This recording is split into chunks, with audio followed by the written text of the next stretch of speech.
Hi friends, this is a pencil and this is a cup.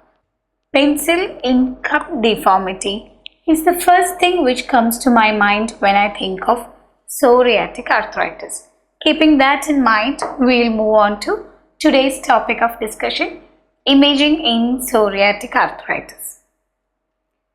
Psoriatic arthritis is a chronic inflammatory arthritis seen in patients with psoriasis.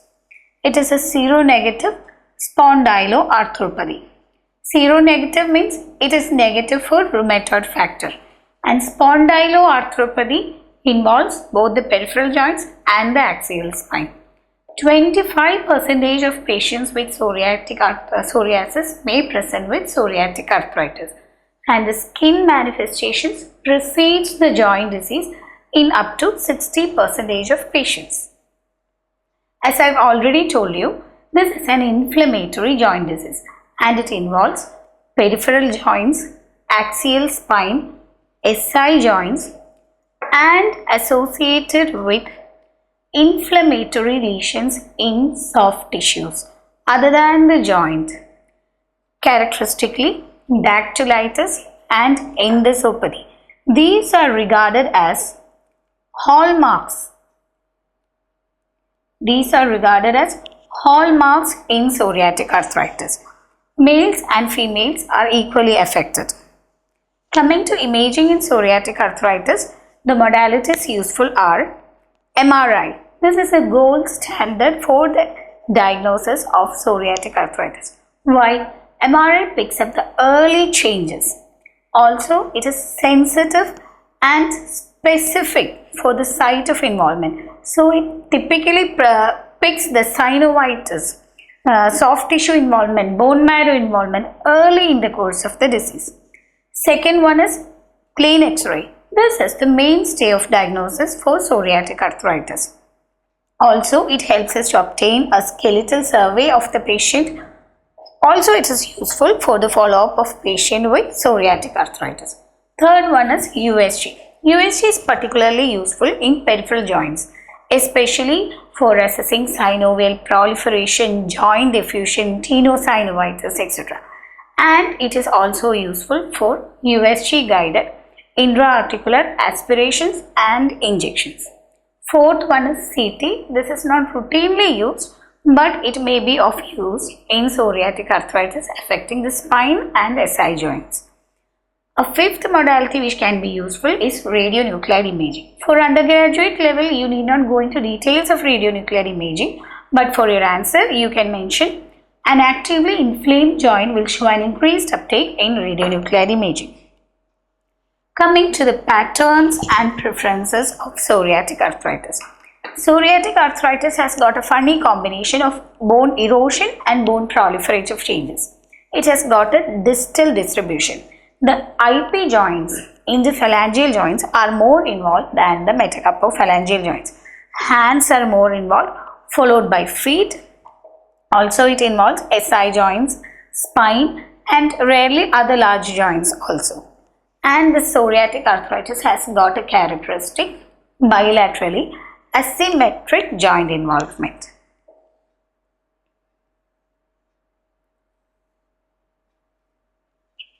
Imaging features of psoriatic arthritis, as I have already told you, it has got a characteristic inflammatory lesions involving soft tissues, peculiarly dactylitis.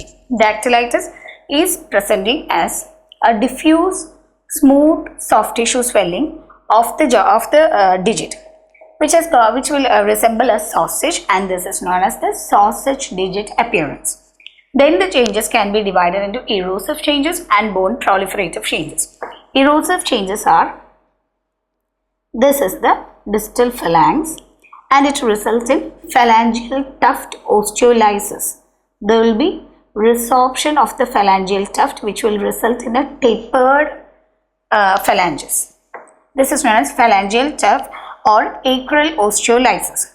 Next one is our pencil in cup deformity. Here there will be tapering of the tip of middle phalanx and there is corresponding cup-like deformity of the base of the distal phalanx, which can result in a pencil in cup deformity.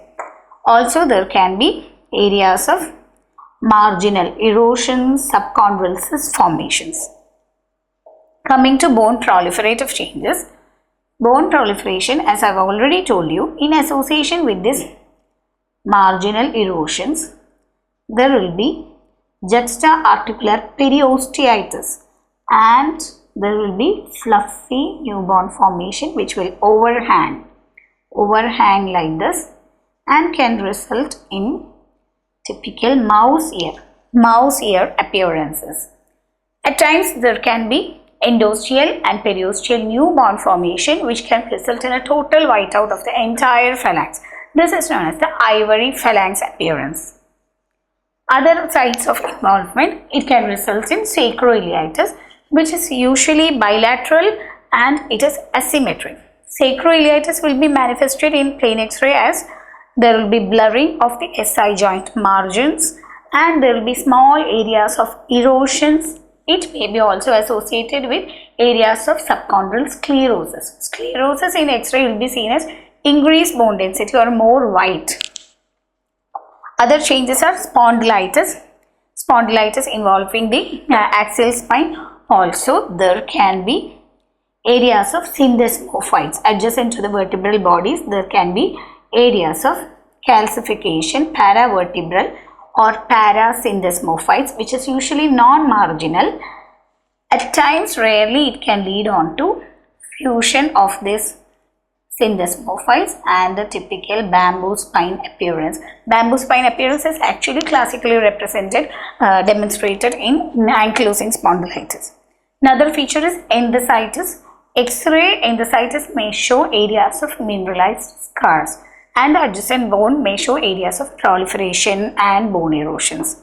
All this can lead on to severe joint deformities and destructions. One such condition is Arthritis Mutilans. There will be bone erosion and osteolysis involving the DIP and PIP of the hands and feet, which will result in severe deformities. This condition is Arthritis Mutilans. Also, there can be telescoping of the digits, which may result in an opera glass deformity, something like this. And it can also finally lead on to fusion of the joint or ankylosis. This fusion can be either by bone formation or fibrous tissue formation, resulting in a ankylosis. We can see some of these beautiful X-rays. These are areas of small marginal erosions associated with periosteitis and fluffy newborn formation, which is resulting in the typical mouse ear appearance. This is the classic sausage digit appearance, diffuse swollen digit which is resulting in a good smooth swollen joint. In this image, you can also see the penicillin cup appearance where there is tapering of the middle phalanx tip and corresponding cup-like deformity of the distal phalanx, penicillin cup deformity. This is a totally white out distal phalanx and is known as ivory phalanx. And this is our penicillin cup deformity. This is a normal interphalangeal joint. Here there is tapering of the proximal phalanx tip and corresponding cup-like deformity of the base of the distal phalanx, resulting in a penicillin cup deformity, which is beautifully shown in this X-ray. Another characteristic pattern is the ray pattern. Psoriatic arthritis is a notorious person. It can affect all the joints of a digit, PIP, DIP and the metacarpophalangeal joint of a finger, which will result in a ray pattern. This is virtually diagnostic of psoriatic arthritis. Other named deformities include opera glass deformity and it can also result in ankylosis. Here even the joint line is not seen. In a nutshell, you can depict all these radiographic features in the hands in this image. Here this is a sausage digit, which is a diffusely swollen digit, and erosive changes include tuft resorption and tapering of the phalanx with corresponding cup-like deformity, penicillin cup appearance associated with proliferative bone proliferative changes. Here there is marginal erosions with periostitis and fluffy newborn formation resulting in the mouse ear appearance, and this is a totally white out phalanx, ivory phalanx. These are the X-ray findings. Coming to MRI changes. MRI is the gold standard for diagnosing psoriatic arthritis. It picks up early changes. Synovitis shows good contrast enhancement in contrast enhanced MRI, and so is tendonitis. MRI picks up early findings in bone marrow edema, early bone marrow erosions. Also, it is typically useful in early detection of enthesitis, soft tissue inflammation, also dactylitis. Spondylitis and sacroiliitis is also early picked up by MRI. I'll show you some of these beautiful MRI images. This is the enthesitis. Here the Achilles tendon is getting inserted onto the calcaneum, and this is the enthesis. Enthesis is the soft tissue at the site where a tendon or ligament or a joint capsule get attached to the bone. So here is the Achilles tendon getting attached to the calcaneum, and this junction is enthesis. Inflammation of this region is known as enthesitis. This is dactylitis, diffuse soft tissue inflammation of the finger resulting in dactylitis. Bilateral sacroiliitis. Here you can see areas of hyperintensity, these white out areas involving bilateral sacroiliac joint, and it is asymmetric. That's all about the imaging in psoriatic arthritis. Coming to imaging in psoriatic arthritis in a minute. Psoriatic arthritis is a spondyloarthritis.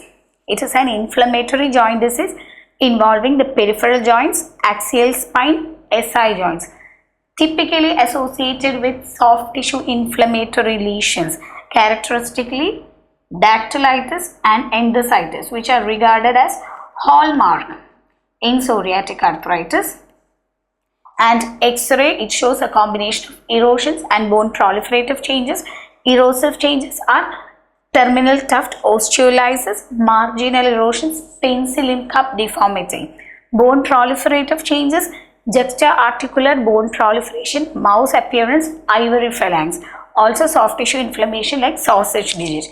MRI picks up early changes and hence the gold standard for diagnosis. Other modalities useful are USG, CT, also mentioned radionuclide imaging. That's all about imaging in psoriatic arthritis. Thank you. Dopamine.